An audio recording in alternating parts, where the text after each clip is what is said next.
Quindi abbiamo parlato di termometri, Termostati, sì. di Valentino Sì, Rossi, Valentino di sport, di pensiero di... sistemico, Sì, di di... sistemi, ok.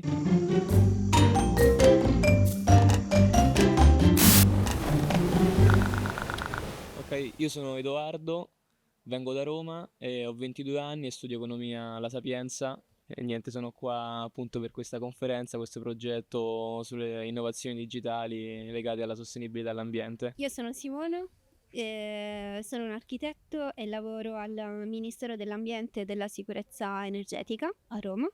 Mi occupo di politiche per lo sviluppo sostenibile e sono molto felice di essere qui in queste giornate in cui si incrociano diversi temi, si incrociano anche persone più grandi e persone più giovani come, come noi due. Ti faccio una domanda, vado con la prima domanda, Ok. che è la seguente. Perché lo sport, secondo te, è uno strumento efficace per ispirare azioni contro il cambiamento climatico?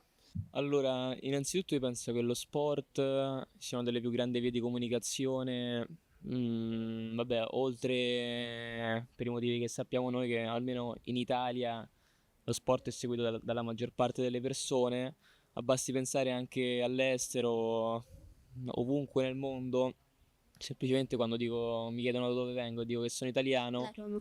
Sì, la Calcio. Roma o comunque tutti i personaggi legati all'ambiente Mhm, sportivo, quindi mi dicono, ah sì, Roma, Inter, ma anche Valentino Rossi, quindi mhm, qualsiasi, diciamo, sport che può essere seguito a livello internazionale, diciamo, può trasmettere, diciamo, diversi messaggi, basti anche pensare a uno sponsor o mhm, magari semplicemente un personaggio importante che appunto può essere, ho detto che ne so, un giocatore di calcio, mhm, un pilota, che fa un discorso legato appunto a questi temi, può trasmettere un messaggio molto importante che mhm, sicuramente verrebbe ascoltato da un sacco di persone, in quanto sono visti anche come idoli, come mhm. persone da seguire. Perché hanno una certa visibilità e Sì, hanno una quindi visibilità hanno... molto ampia e questo può essere in realtà, può impattare anche, diciamo, molto a livello psicologico, secondo me, anche per tutte le età, anche per i più piccoli, che ovviamente, anzi, forse anche più per i grandi, Mhm, ascoltano più le parole di questi loro idoli, diciamo, mhm, almeno per come ero io e come era la maggior parte dei bambini, mhm, almeno in Italia, ma penso che sia così anche da quel che ho visto in tutto il mondo. mhm. E in più lo sport ha anche un aspetto che riguarda il benessere fisico e quindi la cura Anche, della esatto, persona la cura della che, persona che può che non portare, prescinde sì, dalla cura dell'ambiente, del pianeta, esatto, è una degli cosa che si riflette altri, anche all'esterno, la Sì. cura Mhm. personale, sì, esatto. Ok. Ok, adesso invece ti vorrei fare una domanda.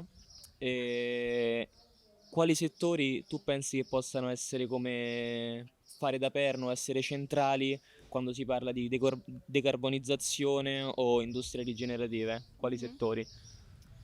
Ehm, allora, potrebbero esserci delle risposte, quindi identificare un settore rispetto ad un altro, però sicuramente mm, quello che penso è che non, è difficile identificare un settore in particolare, ma che la risposta può stare invece sull'integrazione tra, appunto, tra i vari settori, tra le varie discipline, Certo, e questo è un messaggio che è venuto fuori in maniera molto forte in questi 2 giorni qui a Rabat. sì, sì, Quindi sì, la sì. risposta, no, non mi piace dare una Esatto, un risposta po' su più...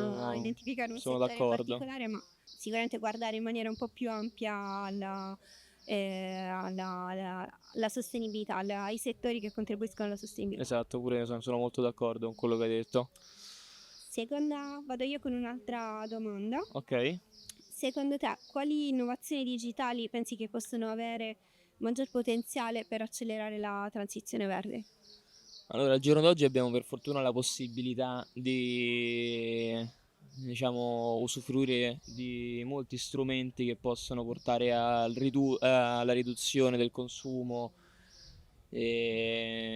dell'acqua, dell'elettricità, del gas, del terreno, di qualsiasi cosa, tramite ad esempio, che ne so, dispositivi, che ne so, per fare un esempio ci sono i termostati, in inglese chiamati smart thermostats, attraverso i quali si può monitorare, diciamo, il consumo di elettricità, gas e banalmente l'impianto di riscaldamento a casa, che possono essere termosifoni, anche tramite il telefono, dunque a portata di mano, ma anche automaticamente in realtà, basta impostare diciamo delle impostazioni che possono portare a una riduzione, a uno spreco molto, possono portare a una minimizzazione dello spreco appunto di Ovviamente, cioè, energia. per fare ciò è importante che non siano soltanto i nuovi appartamenti, le nuove abitazioni Esatto, o purtroppo comunque non è una chi cosa ha più accessibile a tutti. possibilità. Esatto, questo è vero e purtroppo su questo ancora Mhm. ci si deve un Sì. po' lavorare, quindi non è facile, però già secondo me chi ne ha la possibilità dovrebbe iniziare a sfruttare questi nuovi mezzi, Mhm. appunto al fine di ridurre lo spreco in generale. Ti volevo fare io un'altra domanda. Sì. Allora, se qualcosa è fatto per il nostro futuro, Mhm. cosa significa? Cosa vuol dire? Allora, il fatto che oggi facciamo qualcosa pensando al nostro futuro significa, mi piace pensare che significa che facciamo qualcosa prima di tutto per oggi, per il presente, perché Sì, si tratta appunto prima di tutto di un atto di responsabilità, di comportamento, di responsabilità dei nostri comportamenti rispetto il mondo presente e quindi anche di conseguenza anche rispetto al mondo futuro. certo, Quindi se è fatto per il domani deve essere anche fatto guardando esatto. all'oggi perché Presente, dipende appunto certo. da un approccio, da un comportamento responsabile. Esatto, sono d'accordo.